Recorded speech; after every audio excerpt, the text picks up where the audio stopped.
Well,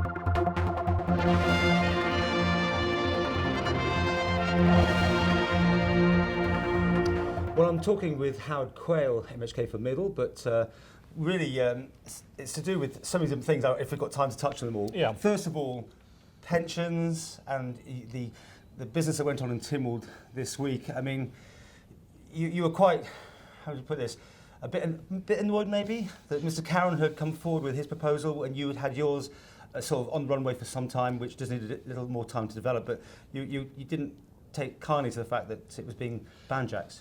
Yeah, well, any member has a right to move a motion, so I'm not going to stop Mr. Caron from making motions, but myself, with the support of others, have been working on trying to come up with a solution for the public sector pension scheme and Tynwald members' schemes, so that they would be, the same, moving forward.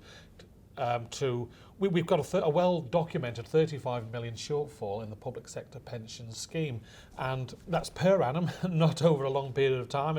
The liability is growing all the time, and we need to sort it out. Now, if you've got a leaky roof, Paul, the longer you put off fixing the problem, the bigger the repair bill. Now, no one wants a repair bill. No one wants to see maybe they're going to have to increase contributions, or they're not going to get quite as much of a lump sum when they retire, or there's various mechanisms to sort the problem out. What was wrong with Mr. Caron's? Well, Mr. Caron put a motion, really, as I saw it, it was a token gesture.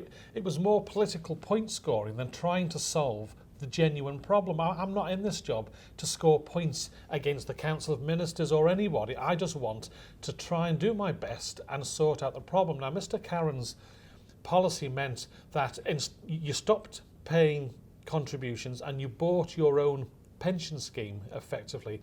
And all the current public sector pensions, and then once he'd set it up for MHKs, he was going to roll it out. That was going to be his blueprint to roll out for the public sector pension schemes. And in the long term, to be fair to his scheme, it would have worked, but in the short term, it would have effectively bankrupted the Isle of Man government and the people of the Isle of Man, because the public sector pension schemes are Ponzi schemes. They're reliant on the contributions that you and I make now, if we're civil servants or members of the public sector pension scheme. They're not for our pot, they are for people who are already retired, and therefore it's a Ponzi scheme, and it's reliant on new people coming in to pay for the people who go on to retire. And of course there's less people coming in, yeah, right? As we're cutting the numbers of people, there's less people to fund this scheme. Not only that, as I showed in the debate, we are now living some 9-10 years longer a life expectancy than it had been thought in 1980. So as a result of that, based on a pension of £8,500 a year in 1980, somebody retiring on that same amount now is going to take an extra £93,500 out of the general pot, more than it had been expected. Now, 93,500 for everyone as a member of that scheme, as an average, is an awful amount of money, and the increases that we've maybe put in over that period of time goes nowhere near to addressing the problem. Explain what Mr. Caron wanted to do, though, that could have bankrupted the government. Well, what Mr. Caron wanted to do was stop contributions coming into the existing scheme and start up a new scheme for those people who hadn't retired yet.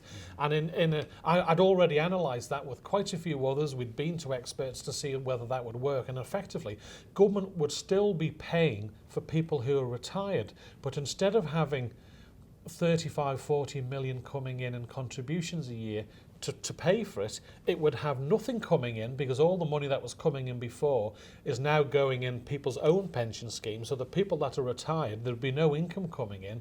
So you would just be paying their 70 to 100 million outgoings a year with nothing coming in. So instead of having a £35 million liability, government would have to find 70 to 100 million for quite a number of years before those people, horrible phrase, died and no longer needed the pension. So long term, potentially Mr. Caron's scheme would have worked, but in the short term, it would have bankrupted the island. So we need to look at a system that keeps the existing public sector pension scheme going, but tweaks it so that the long-term liabilities are reduced and there's a greater amount of money coming into the pot to make the payments, or there's less going out when people retire.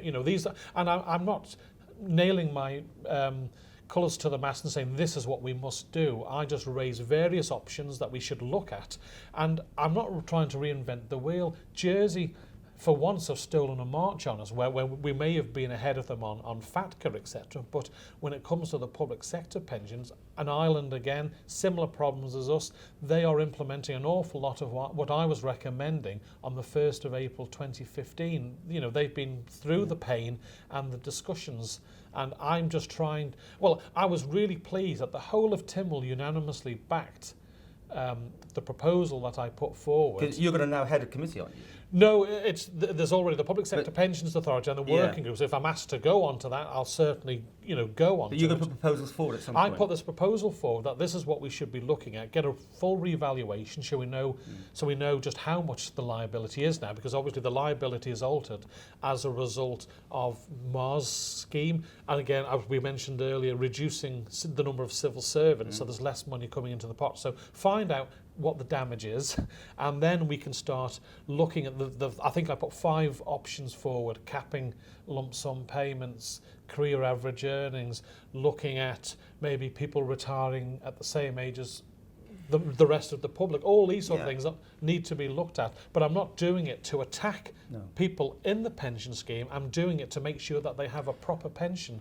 A lot of people have heard about these great cases that maybe some civil servants get a massive pay rise in the last year of their work and they retire on that extra amount of money. Have you heard about those? Do you feel that does go on? Yes, it does go on, and that's why I was suggesting that we move away from final salary pensions into what's known as care. It's sort of average, is it? It's an average across the board, and if you're on a lower wage and you haven't had several promotions in the last 10 years, it's fair. So people that are on an average wage that haven't seen a massive increase in their salary as a result of promotions, again, I've got nothing against high flyers, but the £100 that they contribute effectively only brings in half of what the £100 a high flyer is contributing because of the final salary element. So if we do career average earnings, that's going to be a much fairer and affordable system. Finally, are you relaxed about how the MHKs and your contributions and your pension schemes, do you think that is fair when people from the outside looking at what you get?